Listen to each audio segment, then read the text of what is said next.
Gusto nyo ba ng extra income? Mag-trade na kasama namin. Na may 95% win rate signal, mag-register na for free. Gamit ang link sa comment section. Luka Doncic, hindi pipirma ng long-term contract sa Lakers ayon kay Bobby Marks. Chet Holmgren nilatag ang sekreto ng Thunder kung bakit nanalo. At Warriors nakakita ng isang elite shooter champion nakipag-workout agad sa team. Isang napakalaking summer ang naghihintay sa Los Angeles Lakers. Hindi malayo sa katotohanan na tawagin itong isang napakahalagang panahon at nasa unahan ng lahat ng ito ay ang superstar guard na si Luka Doncic. Na-trade si Doncic papunta sa Lakers ngayong nakaraang season sa isang nakakagulat na pangyayari. Inaasahan noon na mananatili siya sa Dallas sa buong kanyang karera.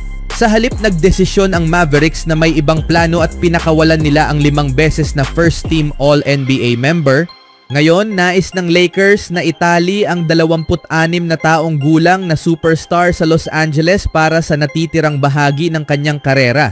Maari nilang simulan ito ngayong tag-init dahil karapat-dapat na si Doncic para sa isang extension na aabot ng hanggang 4 na taon na may halagang $229 million kung saan ang $51 million salary para sa unang taon ng 2026-27 ay papalit sa kanyang player option para sa season na yon. Marami ang umaasang pipirma si Doncic ng nasabing kontrata pero ayon kay Bobby Marks ng ESPN, naniniwala siya na mas pipiliin ni Doncic ang mas maikling kontrata na may mas mababang halaga ngayong summer. Mas malamang, isang 3 taon, $165 million extension na may kasamang player option sa 2 taon. Ang short-term extension ay magbibigay kay Doncic ng pagkakataong muling pumasok sa free agency sa mas maagang panahon at posibleng mabawi ang $345 million na nawala sa kanya nang matrade siya mula sa Mavericks. Ano ang aasahan? Pipirma si Doncic ng isang 3 taon, $165 million contract na may player option para sa 2028-29. Ayon kay Marks, ipinahayag ni Doncic ang kanyang kagustuhan na manatili sa Los Angeles. Bagamat inakala niyang sa Dallas na siya mananatili habang buhay, ang kanyang katapatan ay lumipat na ngayon sa Lakers. Ang 26 na taong gulang na superstar ay nagmula sa isang kahangahangang second half stint kasama ang Lakers. Bagamat halatang may iniindang calf injury sa ilang bahagi nito, nagtala pa rin siya ng napakataas na numero. Sa loob ng 28 laro kasama ang Lakers, nagtala siya ng average na 28.2 points per game, 7.5 assists, 8.1 rebounds, at 1.6 steals while shooting percentage 43.8% from the field at 37.9% from the 3-point range in just 35.1 minutes in action. Malinaw na mataas ang pagtingin ng Lakers kay Doncic at masasabi ng siya at si LeBron James ang ilan sa mga iilang manlalaro na ligtas mula sa trade talks ngayong summer. Ituon ng Lakers ang kanilang atensyon kay Doncic at sa pagbuo ng pinakamainam na team sa paligid niya hanggat maaari.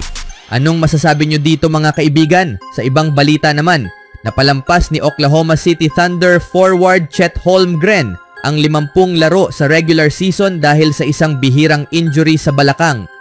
Ang pagkabali ng kanyang pelvis ay isang malaking hadlang, pero napagaan ito ng kanyang mga kakampi sa kanyang pagbangon, pati na rin ng panalo.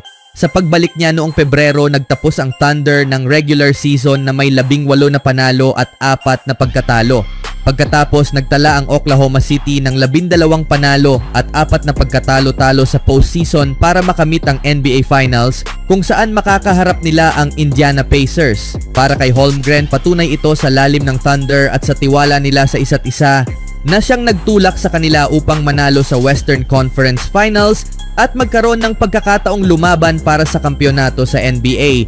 Ayon kay Nick Gallo ng FanDuel Sports, ang pinakamahalaga ay ang paglalaro para sa isa't isa.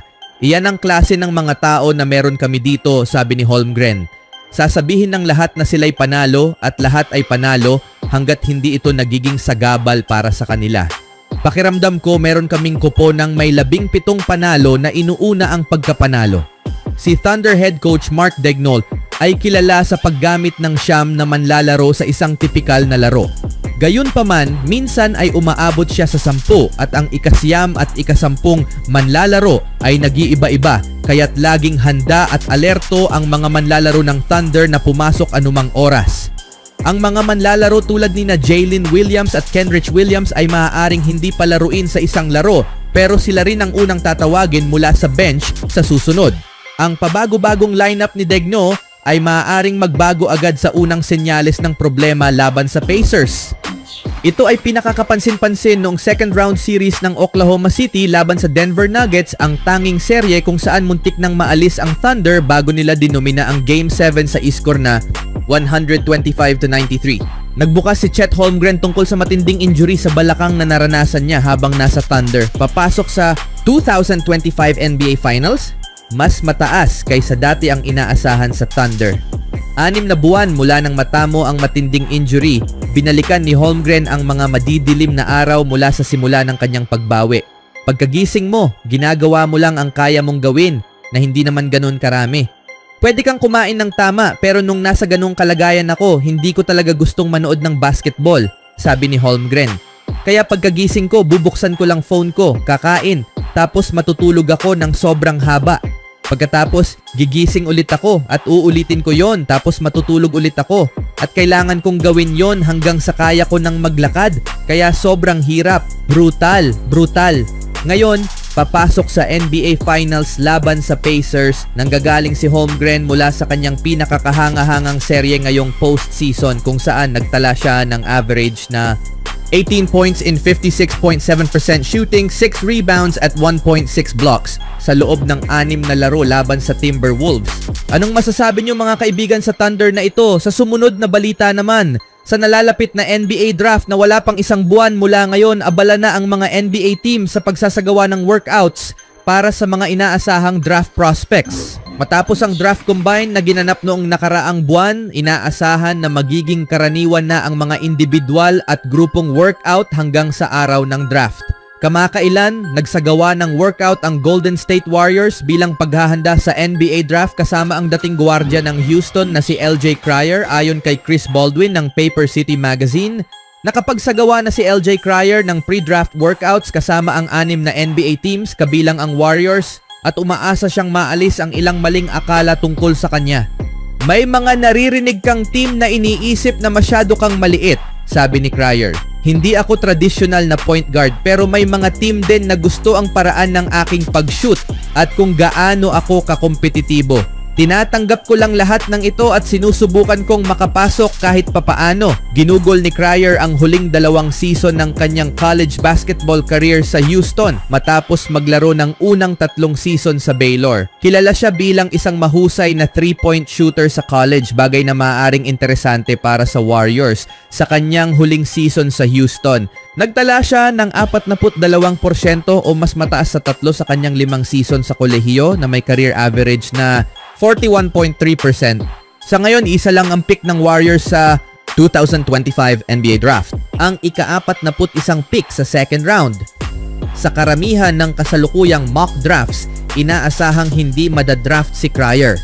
Posibleng piliin siya ng Warriors sa number 41 kung sapat ang ipinakita niya sa workout nila.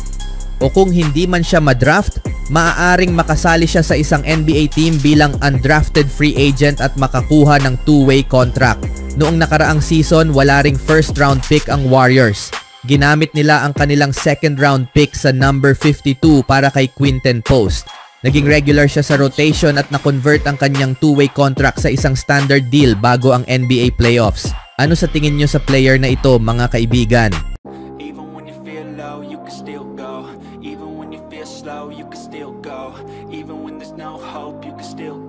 I never answer to no, man, I still go.